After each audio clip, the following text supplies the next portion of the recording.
Hello, hello, je reprends le live. Je suis désolée pour ceux qui étaient en ligne. Alors je note, hop, ce petit truc, faites-moi un petit coucou quand vous êtes à nouveau là. Pardon pour tous ceux qui étaient en ligne. Je vous laisse le temps d'arriver.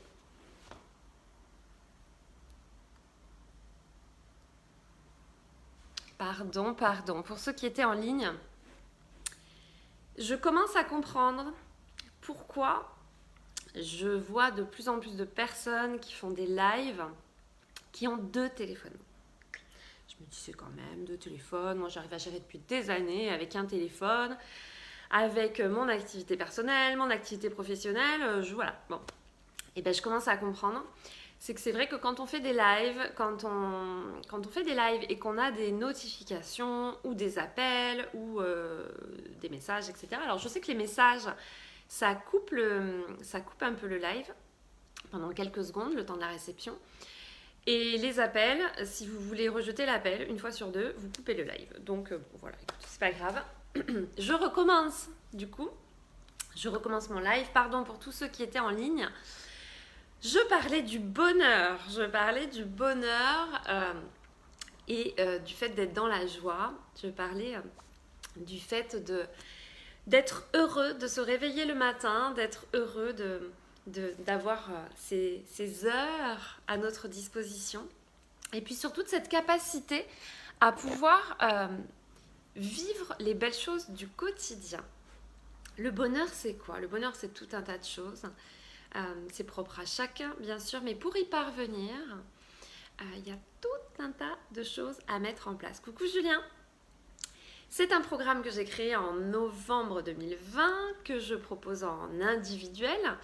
Et c'est un programme que je propose également dans un groupe privé. Alors là, je l'ai proposé 2 fois et on va arriver au 3e tour de ce programme. Donc, il sera à cheval sur mars-avril. Fin mars, avril, je vous donnerai les dates. Je vous expliquerai tout ça. Je suis en train de faire la vidéo. Je publierai tout ça dans les prochains jours. Mais il faut comprendre, parce que je sais que ça interpelle à chaque fois que je le dis et que ça fait des années que je vous le répète, mais le bonheur, ça se travaille. Le bonheur, c'est une compétence à développer. Le bonheur, c'est tout un tas de choses à appréhender, à travailler, à mettre en place, à développer dans sa vie, comme par exemple la gestion des émotions, le fait de pouvoir comprendre ce que l'émotion vient nous dire, et puis arriver à la transformer quand c'est une émotion négative, transformer suffisamment rapidement pour que ça impacte le moins possible notre état d'esprit. C'est aussi développer sa confiance en soi. Je l'ai marqué en story, mais la confiance en soi, c'est quelque chose d'essentiel pour réussir. Alors là, c'est vrai que dans le message que je notais, c'était particulièrement à l'attention des entrepreneurs. Pour ceux qui le savent, moi j'ai créé un groupe d'entrepreneurs il y a 2 ans maintenant de ça. Donc je les accompagne dans le développement de leurs entreprises, je les accompagne pour améliorer leur quotidien, développer les différents domaines de vie. La confiance en soi, c'est une compétence essentielle à développer quand on a une entreprise, mais au sens plus large, et c'est pour ça que je l'ai noté hier, aussi bien du point de vue personnel que d'un point de vue professionnel, c'est une compétence vraiment à développer chez chacun d'entre nous. Pourquoi? Déjà pour 2 raisons principales, il y a tout un tas de raisons évidemment, mais les 2 raisons qui vont être les 2 raisons principales, c'est qu'en ayant confiance en nous, on va oser.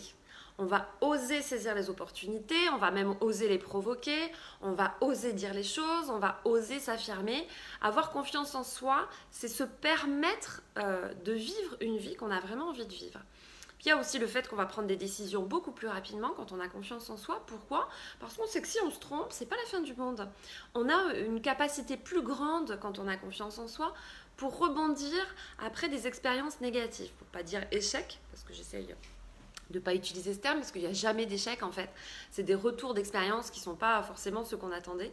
Et donc le fait d'avoir confiance en soi, c'est ce qui va permettre de rebondir plus rapidement, effectivement, après une expérience, un retour un petit peu négatif, quelque chose qu'on n'avait pas vraiment prévu de cette façon-là. Mais il y a tout un tas de choses à développer pour être heureux.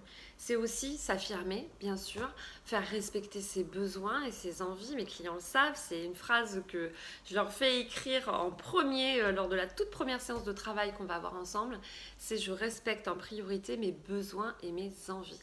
C'est important de se placer au centre du bazar, c'est important de se placer au centre de notre histoire. Tout part de nous. Tout vient à nous, mais tout part de nous aussi. Et c'est important de comprendre que si on ne respecte pas suffisamment ses besoins, déjà, l'autre en face va avoir du mal à les respecter également. Coucou Beau, très belle journée également. Les gens en face vont avoir du mal à les respecter également. Et puis, c'est important de comprendre qu'on doit faire respecter ses besoins, mais on doit d'abord les définir. Moi, c'est vrai que souvent, je le vois en consultation, si on ne s'est pas interrogé sur ses propres besoins, on n'en a pas forcément conscience. Or, c'est essentiel de comprendre comment on a envie de constituer notre vie. Donc la confiance en soi, l'affirmation de soi, évidemment l'estime et l'image et toutes ces choses qui sont associées. Mais il y a tout un tas de choses à mettre en place pour être plus heureux dans sa vie. Alors la bonne nouvelle, c'est qu'il n'y a jamais d'arrivée. On a toujours des niveaux supplémentaires à aller chercher. On n'est pas tous au même niveau au départ, en fonction de l'environnement dans lequel on est né. Évidemment, ça change plein de choses, le pays dans lequel on est né, l'environnement. On n'est pas tous égaux en fonction évidemment également de nos accompagnants de vie. Si on est dans une famille profondément optimiste, joyeuse, c'est quand même pas la même chose que quand on est dans une famille qui va juger, qui va critiquer, qui va râler tout le temps, qui va être défaitiste, qui va ne voir que les mauvais aspects de la vie.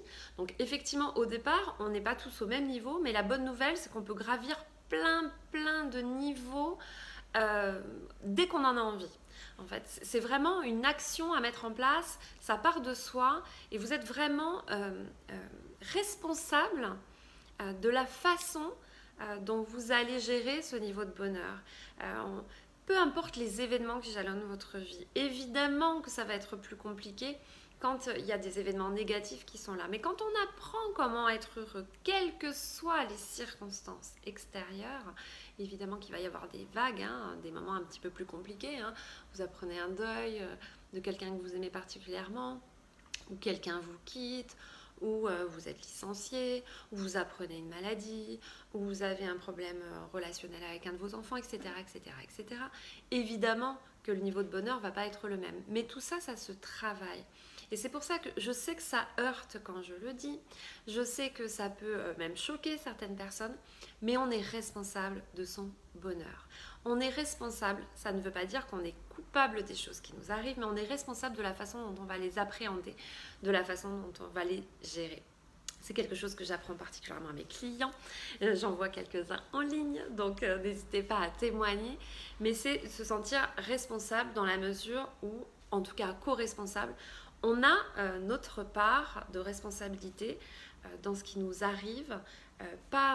Encore une fois, pas dans les événements qu'on va pas... moi, je ne crois pas qu'on attire des événements à nous. Je ne crois pas du tout à ce courant de pensée. Je pense que la vie, elle est ce qu'elle est. On avance sur le chemin de notre vie et puis il va y avoir des événements qui vont arriver. Par contre, je crois qu'on est pleinement responsable de la façon dont on va les gérer. On peut tous gérer de façon différente un licenciement, un deuil, un accident, etc.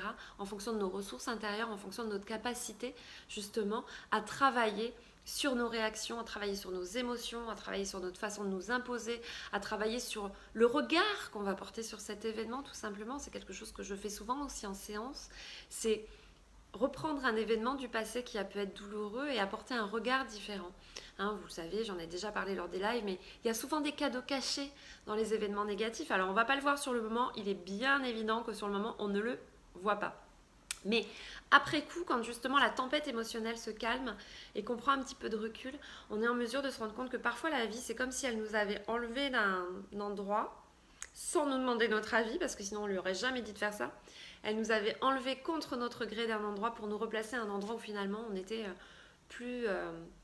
c'était un endroit plus approprié pour nous. Mais ça, on est capable de le voir quand on voit la globalité et qu'on se détache de la tempête émotionnelle qui peut être déclenchée suite à un événement un petit peu négatif. Donc tout ça, toutes ces choses-là et plein d'autres choses dont je vais vous parler au cours des prochains lives également, on va le voir dans le programme donc, qui sera à cheval sur mars-avril, à partir de fin mars, ça va s'étaler sur tout le mois d'avril.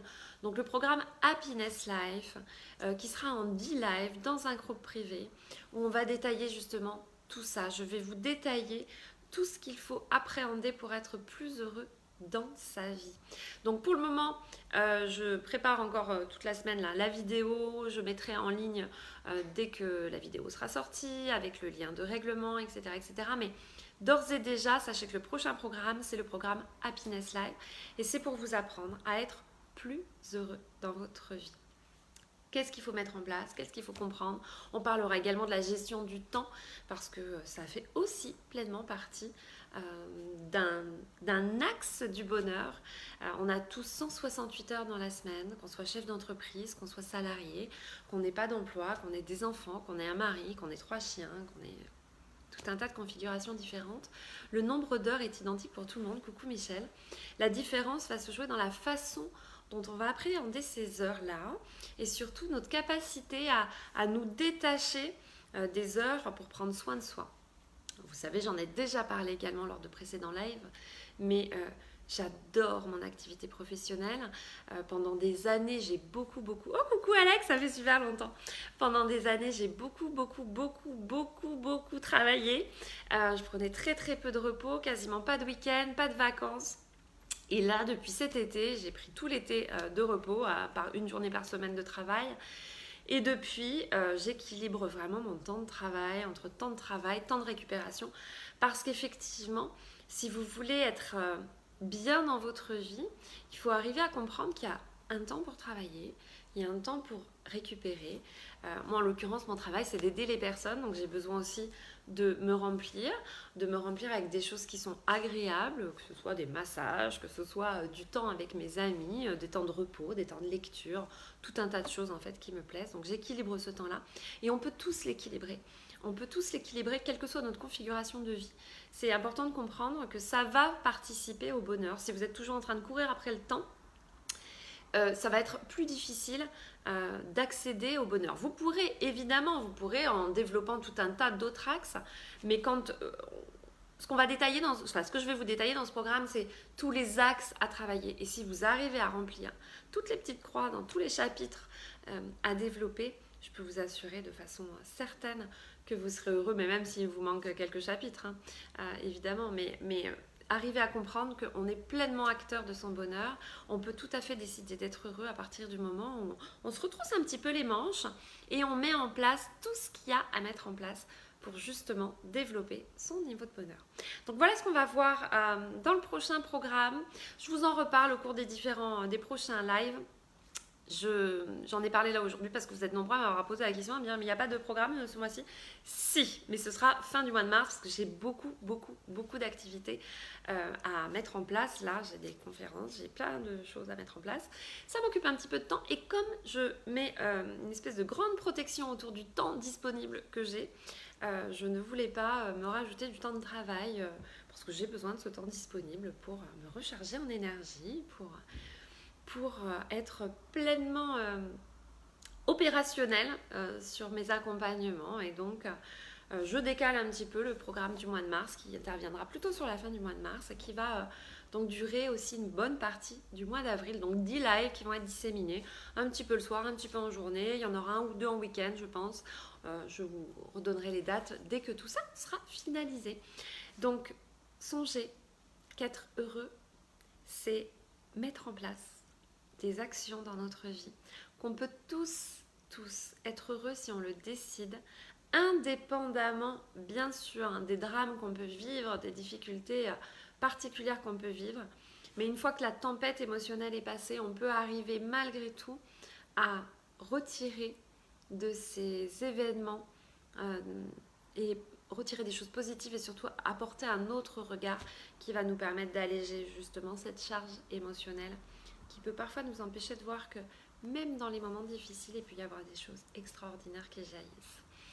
Voilà ce que je voulais vous dire aujourd'hui. Ça fait hyper longtemps longtemps que j'avais pas fait un live aussi matinal. Donc je vous embrasse bien fort, je vous souhaite une très belle journée. Je vous souhaite surtout d'être dans la joie. À Perpignan, on a un temps vraiment pas joli. Mais justement, quand on comprend que c'est pas grave, peu importe le temps, peu importe ce qui se passe, si vous êtes heureux à l'intérieur de vous, vous serez heureux sur n'importe quelle circonstance. Je vous embrasse bien fort, je vous souhaite de passer une belle journée, je vous dis à très vite.